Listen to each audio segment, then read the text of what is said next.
for us. Looking forward to the next one.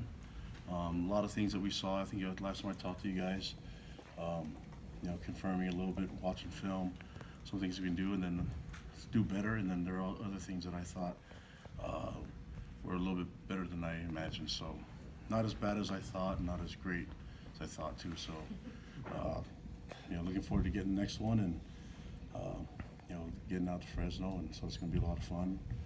A lot of our guys are from California, so we're expecting a large following there, and looking forward to the game. So, any questions? You've talked all season about wanting to see the team in practice actually put it on the field. Was Saturday's performance that level? That was a lot of what we saw, but I think there's we were up 41-6, and just a little disappointed in the last two drives in our defense, because those are guys, although they're guys getting those reps at the end of the game, they're guys that see some time in games, and so I'd like to see them respond better. And we talked about that as a coaching staff, but it's good to be picky when you win, and get some things going. And right now we a lot more confident than we were last week, so we're trying to ride this wave a little bit more. But talked about it before. Confidence comes from being, from having optimism, but also from preparing well. So looking forward to a great week of preparation.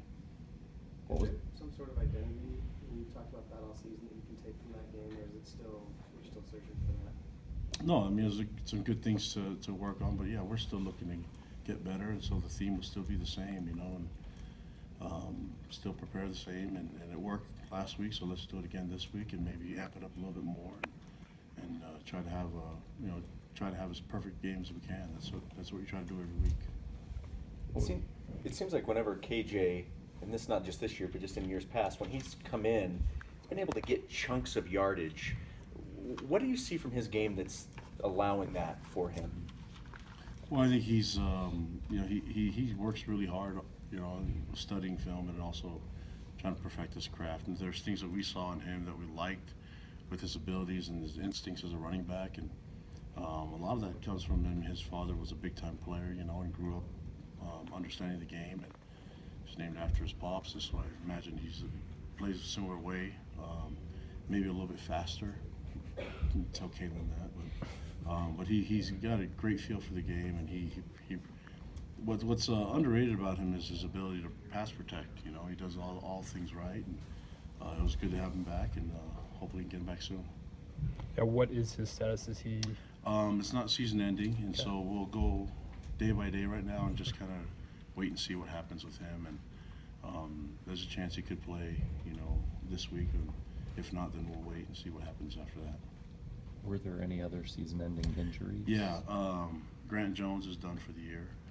So unfortunately, he's started to really come along well, especially that linebacker position, and made a lot of plays for us. And just sad to see him end this way, but he'll be having surgery soon. And then Fred Warner's still wait and see as well.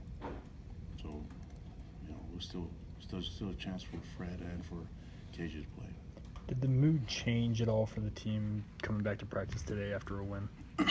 You know what? That it was a lot the same. Our guys have always worked hard coming back on Monday, and I don't know if it's just having that day off and being able to, whether it's go to church or have some time off to just reflect on things. They've always been consistent, working hard every Monday, and players have worked hard. Coaches did a great job last week, and it was a great day for us today too. So hopefully we can keep this thing running. The narrative for teams in your position sometimes is nothing left to play for. But as a coach and as players, do you guys find that question kind of ridiculous? Because this is your life. Basically. I think if our guys weren't really as mature as they are, like I said it at the end of the game. Remember, I said we have a team full of Eagle Scouts and returned missionaries, and so getting them motivated and it's not hard to do.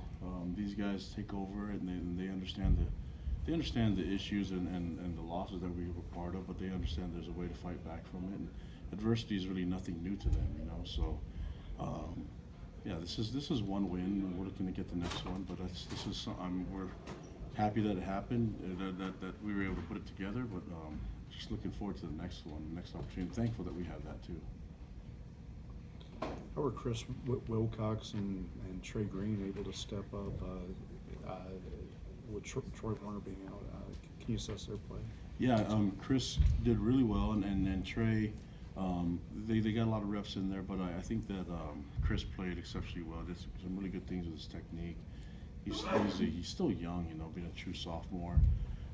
Trey is still new to the program, but he's understanding the technique and fundamentals that we're trying to teach him. Mike Shelton's been the guy that's been there consistently, you know, and he got a pick. And so Gennaro Guilford's done a great job coaching his guys and preparing them well, and they bought into the system that we're teaching on defense, and it's working out. So it's tough to lose Troy because Troy's a dynamic player, but it's good that we have some guys that can step up and replace him. What are your early takeaways on Fresno State? Well-coached team. I mean, they have a lot of experience on that staff. One of their coaches, J.D. Williams, who I worked with, he was with me at Utah, and so there's a lot of great experience and great coaching going on. You can see it on film, and they've been able to turn it around pretty quickly, you know. And I know the quarterback. He was with me at Oregon State, so Marcus McMarion. We know his skills, and I've seen him. So at least it's not that brand new for us, knowing his skills and things that he can do on the field. And what a great young man. What difference did it make for your offense to hit that first big play, to just have that success right off the bat and be able to, you know, get a chunk yardage play? I'm glad it happened, you know, and I thought Tanner did a good job reading his route progression and understanding not to force things, but I thought he protected the ball. On Saturday I mentioned that there's some throws that were a little bit off, you know, but I thought he protected the ball pretty well, and if it's uncatchable, at least no one else was able to catch him. The pick came off of a deflected, you know, off of Micah Simon's hands, and so I thought he protected the ball as well as he could. Maybe a little bit really conservative on some of his throws so that no one else could catch it, but I appreciate him trying to think of the team first more than anything. But the deep balls, I mean, there was there, and he was able to read it and connect on a lot of them. And that first play, I mean, whether it worked or not, I think defensively it kind of shocks you a little bit if they're willing to just do whatever, you know. And that's part of what we talked about, being aggressive that week. Fresno was 1-11 last year, and obviously this year they're much improved. What does that say about the nature of college football and just how, you know, you can turn it around quickly? Yeah, and then things can turn around real quickly. You said, I mean, look at Michigan State last year to this year, and even the year before that. You know, you look at a lot of different programs that have kind of gone through it, and as a coach, I'm the guy that's going to say, just be consistent and give the coaches some time. You know, give the head coach some time to make it work and establish their culture. But you know, it's an impatient world, and we get it sometimes. That's a profession, so just got to live with it and keep working as hard as you can. Did you play against Fresno as a player? I did. In '98, I think we went there and lost. You know, and I guess I didn't block well enough in that game. I could say they didn't throw me the ball enough. But, if I would have ran the ball, it would have been more successful. But if you ask me more about that, I don't have a great memory. So I think in '94 we went down there too when I was a freshman.